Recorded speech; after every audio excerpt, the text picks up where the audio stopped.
Welcome to Global Perspectives by Hilco Global. Today is our first episode where we'll be exploring topics like the economies, markets, and industries that are shaping the world and how geopolitics is impacting business in the modern day. Today we're joined by Professor Bruce Dickson. Professor Dickson is a professor of political science and international affairs at the George Washington University. He has been since 1993. He's the author of The Party and the People, Allies of the State, Red Capitalists in China, amongst many other publications and books. And I would be remiss not to add that he is recently joined as a senior advisor of Hilco Global's Geopolitical unit and also a former professor of mine at George Washington University. So, Professor Dickson, thanks so much for joining the podcast. Thanks, Max. Great to be here.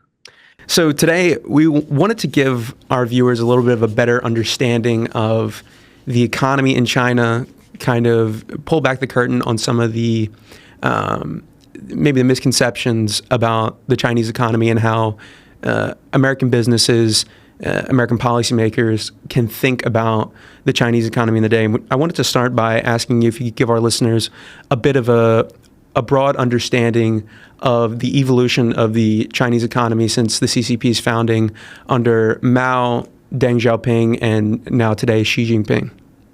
Yeah, trying to give the thumbnail sketch of that very broad, big topic. So when the party first came into power in 1949, for the first few decades, they pursued a fairly orthodox Soviet model of economic growth, where the state owned everything, all enterprises, all land owned by the state. There were no markets to speak of. Jobs were assigned, housing was assigned, production targets were assigned by the state bureaucracy. The prices at which things circulated were also set by the state. So there's very little, if any, role for markets to play. There was a black market, but was often efforts made to stamp it out. Every so often, they let small-scale operations exist to kind of give some way of dealing with the inefficiencies of the state bureaucracy and the state-owned enterprises. But more ideologically orthodox leaders like Chairman Mao wanted to eliminate private enterprises as being remnants of capitalism that they thought were the key of what communists were trying to avoid. After Mao passed away in 1976, begins this new era of reform and opening under Deng Xiaoping, where the focus then is on less on ideological goals and more on modernizing the economy, making the economy grow. And that was the beginning of small-scale private enterprises and gradually larger and larger enterprises, greater involvement with the international economy, extensive trade and economic relations. And that was kind of the goal for the next, say, 20 years, was to simply achieve high rates of economic growth. And most of that growth was happening in the private sector. State enterprises were very antiquated, inefficient, a real drain on the state because they operated at such tremendous losses. So they gradually pared down the number of the large state-owned enterprises and gave more and more energy to the private sector. And that was very successful at achieving rapid economic rates of growth, upwards of 10% up to 14% per year for much of the 1990s. Next big turning point comes with the international financial crisis of 2008 and 9, where the international markets for Chinese exports began to dry up. At that point, the Chinese economy began a very slow, gradual decline in its rate of growth. Under Xi Jinping, beginning in 2012, the focus has been less on achieving economic growth as the key goal as it had been in the past, and more on maintaining political stability and party control in the country. So the economy is still growing, roughly 5% per year if the official stats are to be believed. If the U.S. economy is growing by 5% per year, people would be worried about it being too fast. But for an economy like China, it's still a middle-income country. 5% is seen as a worrisome low level because growth is not happening fast enough, jobs are not being created quickly enough. And some fear that the economy is now serving political goals again, not focused on achieving the kind of rising standards of living that had been the party's focus for much of the period before Xi Jinping came into office. Yeah.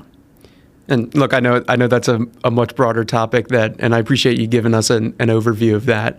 But you did kind of step into what I wanted to ask about where things are today. You were talking about the economy being shaped by the CCP and the concern that maybe it is focused more towards state goals as opposed to some broader goal of prosperity for the Chinese people.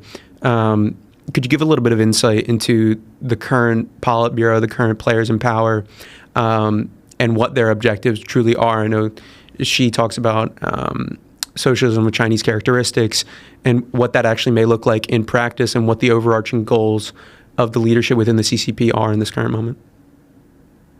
A lot of what the slogans that she uses and even some of the policies don't originate with him. He sort of picked up phrases that Deng Xiaoping originated and Xi Jinping thought. So it's socialism with Chinese characteristics, which is what Deng had talked about. She adds for the new era. The new era is how he describes his period of rule. The key difference being that previously, socialism with Chinese characteristics meant that it was not a full-fledged capitalist economy, but there was increasing amounts of market forces that were driving things. The private sector was responsible for the most of the job creation, for the economic growth that was occurring, the amount of new tax revenue being generated. And the party during the 80s, 90s, into the 2000s increasingly promoted the private sector, supported it, enhanced it, tried to be a mentor more than a controlling agent. Under Xi Jinping, he's suspicious of anything the party doesn't control. And so rather than having the party support and promote the private sector, the party now tries as much as possible to control it. So he went after 7, 8 years ago, went after the big fintech companies like Alibaba, and they had previously been the darlings of the private sector, innovative, major players both in the Chinese economy and the global economy. She saw them as too focused on their own interests and not focused enough on the party's goals of maintaining itself in power and achieving his goal of wealth and power for the country. They targeted the hugely successful and hugely popular private tutoring system that any parent with kids K through 12 wanted to have their kids with private tutors be able to get into better schools and eventually better colleges. But that was done outside the party's control, so that he shut that down as well. So increasingly, the focus now is that the party wants the private firms not just to promote their own profits and economic growth, but the party's agenda, which is largely maintaining stability and pushing into some new areas of innovation like AI and solar and renewable energy, but doing so under the party's guidance, not through their own initiative. And what does that look like specifically? So say I'm, the CEO of a leading solar company in China. What does my interaction with the party look like? How much are they guiding my goals? How much input do they have on the operations of my business? For the area, like in renewable energies, the party's been pretty generous at providing new investment in those areas because for a long time, China was always seen as a manufacturing hub for the world economy, but not really an innovator or a leader in any particular area. So they early on made renewable energy where they would, make a market for themselves and have a near monopoly in the global economy on solar panels, batteries for EVs and so on. They've reached the point now where they got too much capacity. Local governments have been actively promoting these types of firms, and now there's simply awash with too much of them. And now there's extensive price competition with profits are being cut. For the consumers, this is great, right? Because prices Yeah. are going down, but it also means that is what referred to as involution, where competition has gotten out of hand.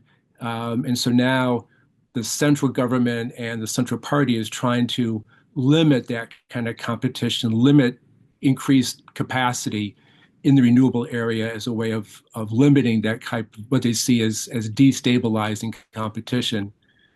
In the AI sector, this is probably the new area where the party and the government are seeing this as a source of its future goals and both economic goals and diplomatic goals.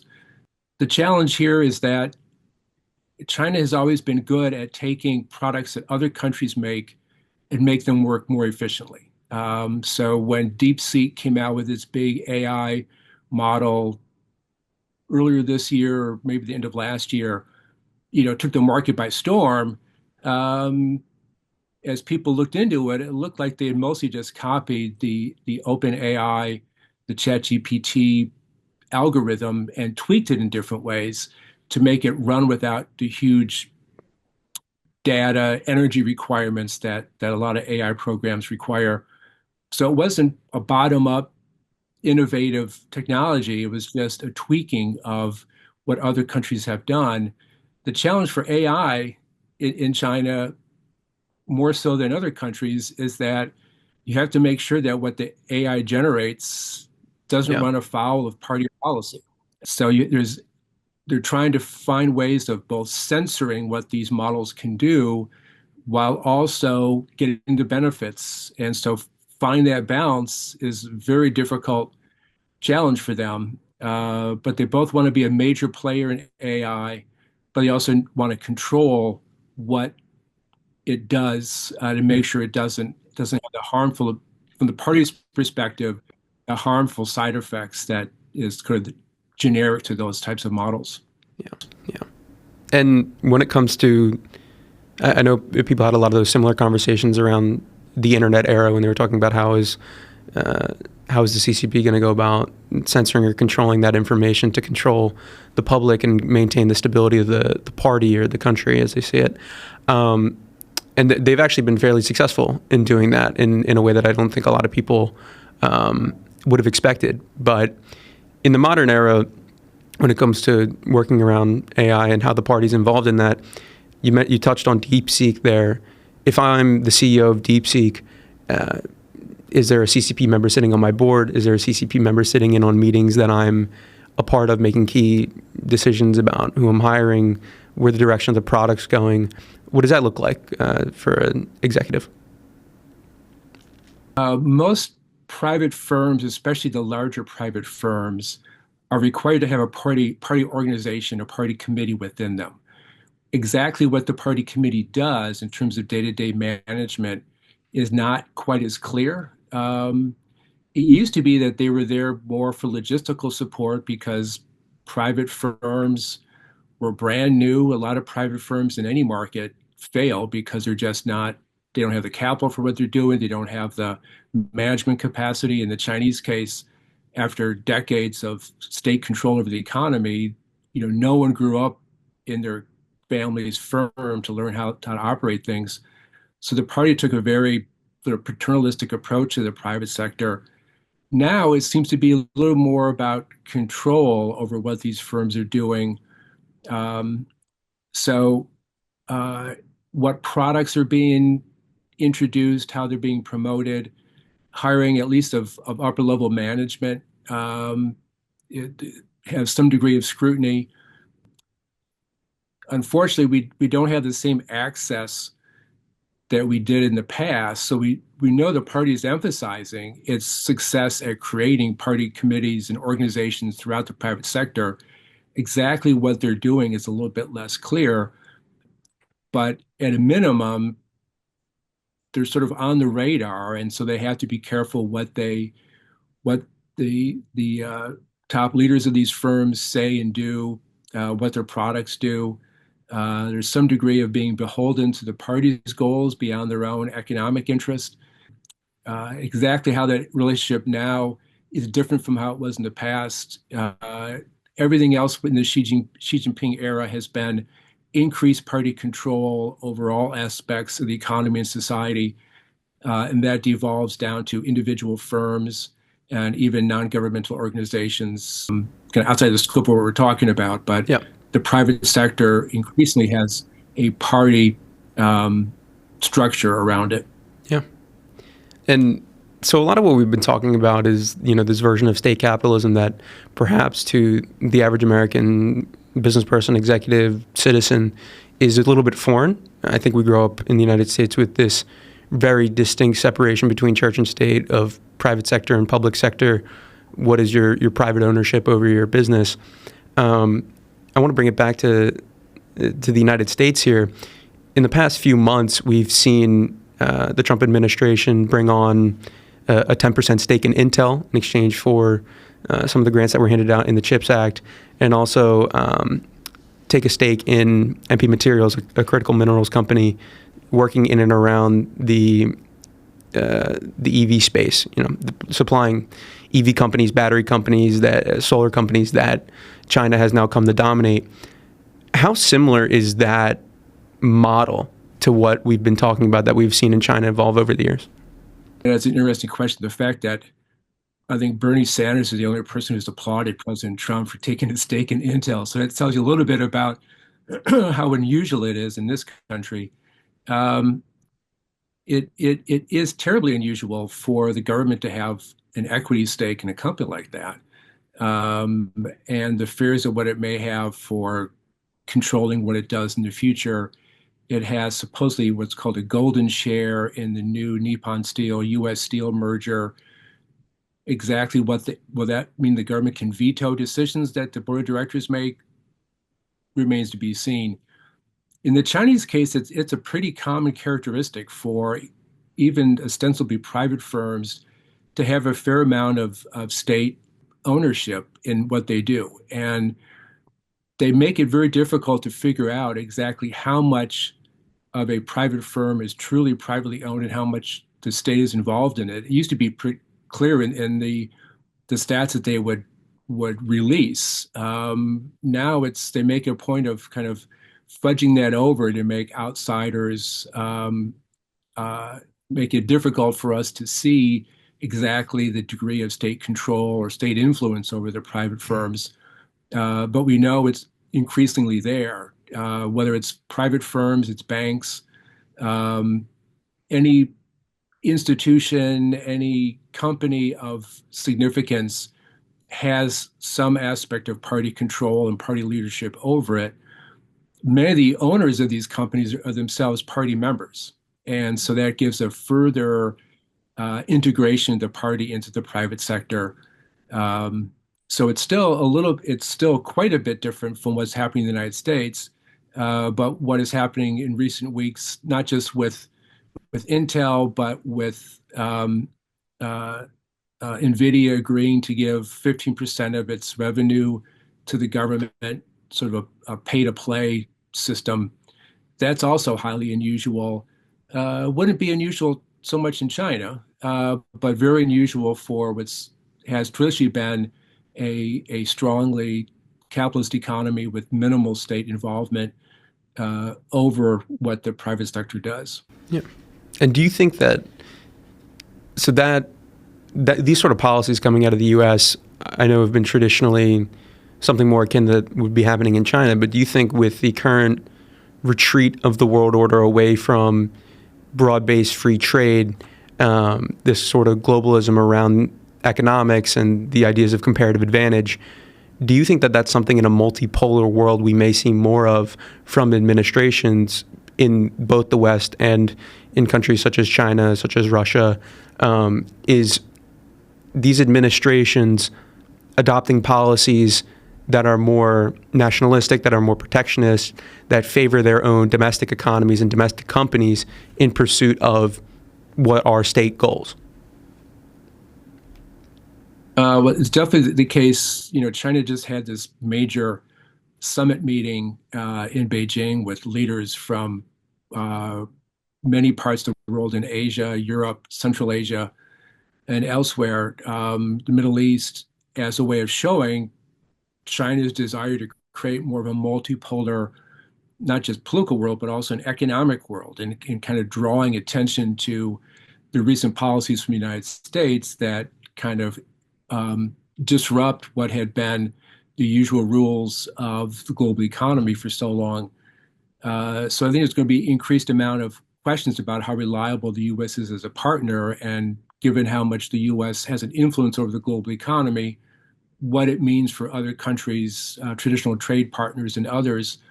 China has wanted to have more of a multipolar world, which is a way of saying it wants more influence for itself and for its priorities. Um, but I think the more the U.S. pursues its U.S. first, America first type policies, the more other countries are going to have to figure out some way of uh, getting around that, hedging against it, not be as committed to the U.S. market as they had been before. So it's still, whenever I hear the news, the word over and over is uncertainty about the future of the economy. And I think that's as true for the global economy as it is for the domestic economy. Exactly what these policies hold still remains to be seen, I think. Yeah, and you also touched on there the idea of a trusted partner. The United States historically, given our predictable rule of law capital markets, has been obviously we're the reserve currency of the world, but also a predictable partner for a lot of economies across the world. What reactions are you seeing to the policies of to the policies of the past year, and also the policies that are simultaneously ongoing of the Chinese Communist Party, and how countries are reacting to that as a partner? Well, one thing the Chinese government has been doing is just trying to get away from using the dollar as a basis of its trade with other countries. So it wants to denominate trade in its own currency, the renminbi or the RMB. So a lot of its trade with Russia and other countries is now no longer reliant on the U.S. dollar. China sees having the dollar being, um, forgive me for mixing metaphor, it's kind of the gold standard for international trade, Mm. as a source of American power in the global economy. And China wants to have greater influence and wants to have more reliance on its own currency for international trade. Um, there's a limit as how far as other countries are willing to go in that regard. Um, they still see the dollar, at least until quite recently, as being a more reliable, more stable currency that is free of political influence and other things. Um, whether that becomes, again, part of this future uncertainty and countries be willing to have other types of currencies be the basis for trade, um, that does happen. That's going to be a major impact on the U.S. currency and the exchange rate American businesses have to deal with. Hmm. Um, but it's part of the Chinese goal is to minimize as much as possible the importance of the U.S. dollar in the global economy. Hmm. Actually, yeah, in the coming weeks, our geopolitical unit, we're going to be publishing a report on rising levels of sovereign debt in developed economies throughout the world. And part of what you're talking about is with the dollar as the reserve currency, obviously China is a large holder of U.S. treasuries. Are they currently going about selling a lot of those treasuries? And then at the same time, how are they thinking about their own debt levels? I know we're having a big conversation about that, given the new passage of the One Big Beautiful Bill here in the United States.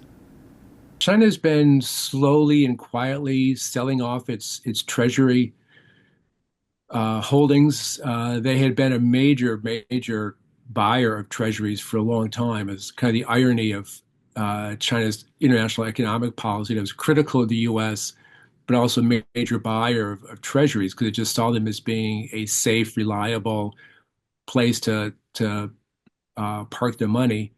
Um, but they also realized that they were a little bit too exposed, and they were indirectly benefiting the U.S. perhaps more than China in that regard. So they've been slowly selling off their treasuries, looking into other ways of using those um, the huge amount of money they get through their trade and their trade surpluses, where you put that money, if not into treasuries. Um, so that's still an ongoing.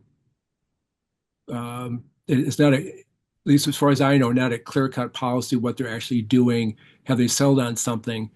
Um, China also has a tremendous debt problem of its own, both at the national level, at the local level, even for many individuals carrying large amounts of debt.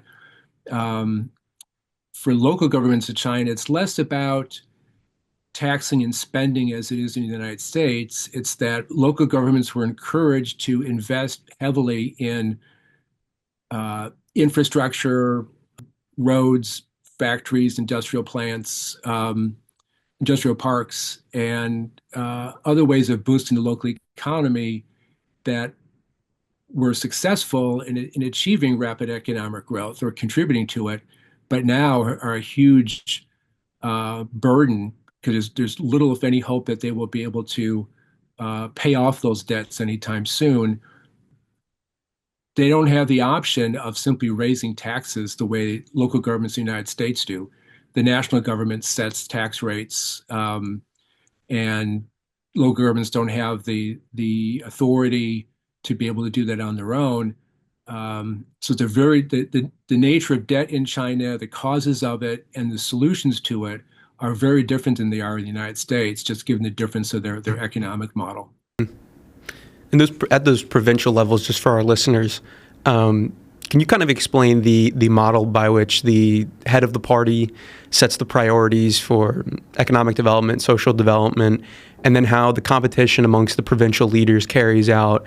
I actually do think it's partly comparative to the model we were supposed to have in the United States of testing out policies at the state level before adopting them nationally. But could you just give a little insight on that to our listeners? At every level of the political system in China, from the national level to the provinces, the major municipalities, down to the counties and townships, there's both a party leadership and a government leadership. And they have some overlapping responsibilities, but the key thing is that the party leader is always the number one leader at that level. So the party secretary of a province outranks the governor, party secretary of a city outranks the mayor, and so on. And they largely shape what the economic and other goals will be for their jurisdictions. China has a long-standing practice going back to the pre-1949 era, before it became the ruling party, of trying out major new policies at the local level to see if they're going to work. And if they don't work, then they either get tweaked or abandoned. But if they do work, then they kind of are then spread across other parts of the country. And so local leaders have an incentive, at least used to have an incentive before Xi Jinping came into office, of being more innovative, of trying out new policies. Under Xi, individual local provinces and especially cities are given authority to try out new policies, whether they like it or not. But they're chosen to be a trial location for things. So it is sort of an effective way of seeing what's going to work and not going to work before it rolls out on too big of a stage. And so it's one of the remarkable things about the Chinese political system is this local initiative, local experimentation before it becomes a national policy. I kind of want to take a real hard pivot here. I don't know if you've gotten to read this. I came across this book by Dan Wang called Breakneck. It's a new book that's come out. I found it through Bill Gurley, the venture capitalist, and his podcast and his tweets. I have to give credit there. But basically, just to give you the thesis, it's that China has become an engineering state under the current Politburo with its members. I believe all of them actually have some sort of engineering degree. And it frames it frames the United States as a lawyerly society, basically saying that China is backing large-scale engineering projects where America is a little bit more cautious and more bureaucratic in our operations. And I know we've talked about a little bit of the emerging industries and the industries of the future and how China's pursuing policies there.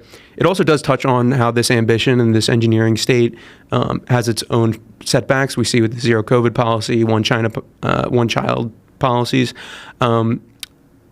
Just based off that thesis, I don't know if you've read it yet, but I wanted to know your thoughts on that take that Dan White put out in that book. I'll begin with the caveat that I haven't read the book yet. Yeah. But I think the basic notion that China has had a greater track record of investing in major engineering products and science and technology development than the U.S. has done, in part because the U.S. has had a reluctance to have the government invest directly into companies. President Trump has done much of the investments that began under President Biden, for example. In China, this is where a lot of R&D money comes from. It comes from the government, and it targets certain areas for priority. Talked about before about renewable energy and now AI. In previous decades, it had been the auto industry, the building of airplanes and other things to try and have a stronger industrial expertise that could have been used for exporting. They, at different times, have had more of their leadership have an engineering or at least a science and technology background.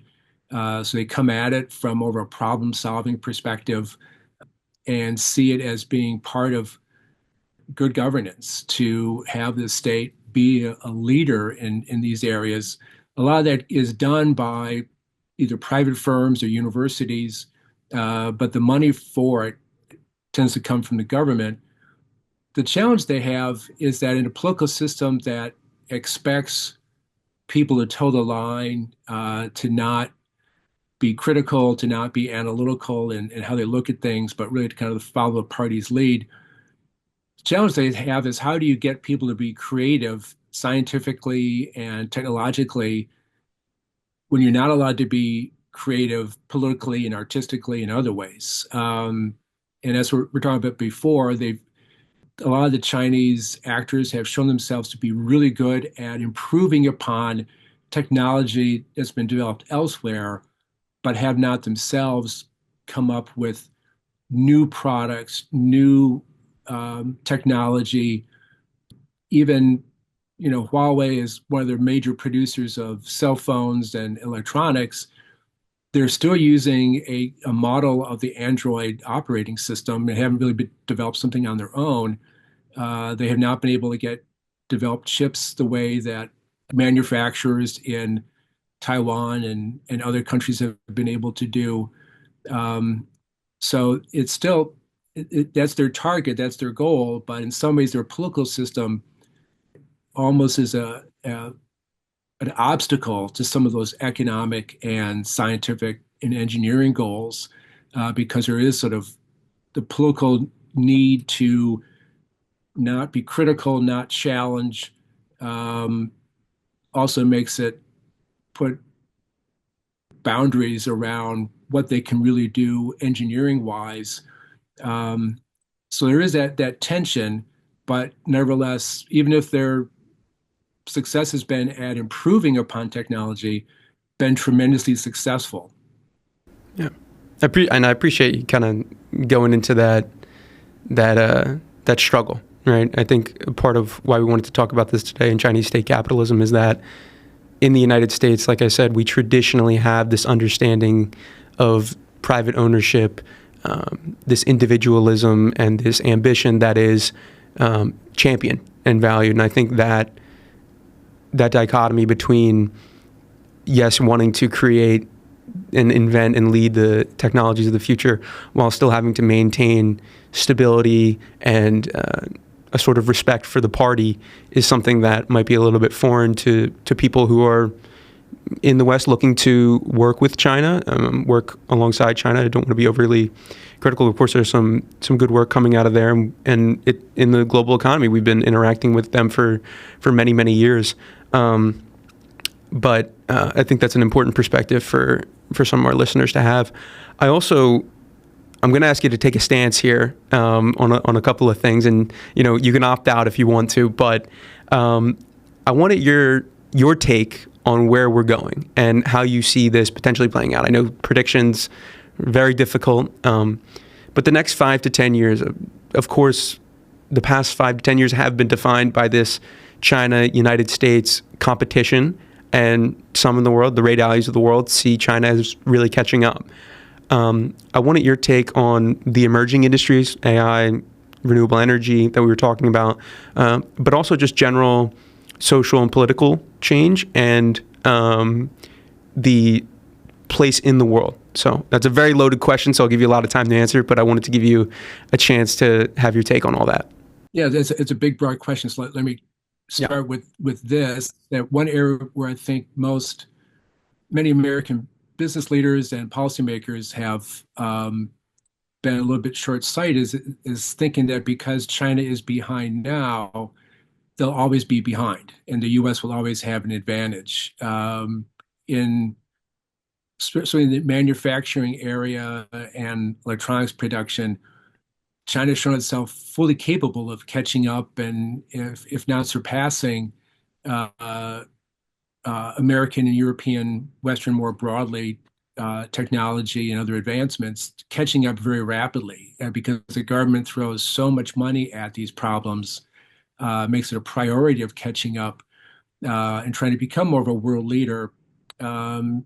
It usually succeeds in doing that. And so even though right now China's chip manufacturing capacity, or at least the sophistication of it, is not at the same standard as the global standard, it is catching up and will continue to catch up. And so being complacent about the American lead on some of these areas is going to end up being very short-sighted. I would expect that for the foreseeable future, the U.S. and China are going to have an increasingly testy relationship.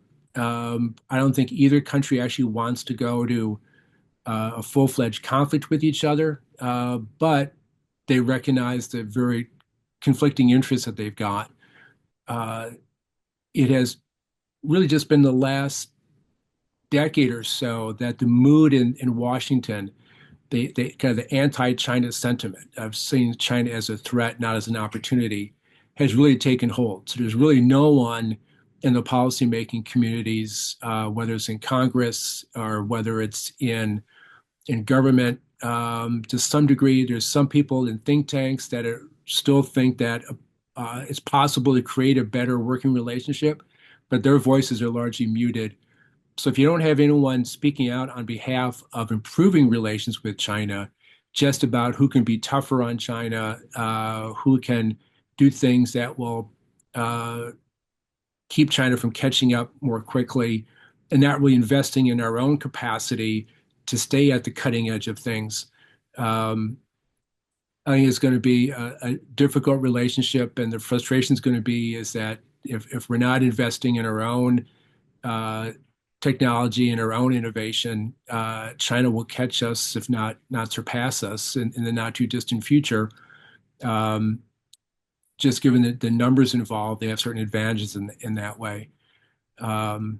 So it's right in recent weeks, the Trump administration has kind of swung back and forth about exactly, or at least President Trump has swung back and forth about, what degree of tariffs to impose, whether to restrict or encourage Chinese students to come to the United States for advanced study.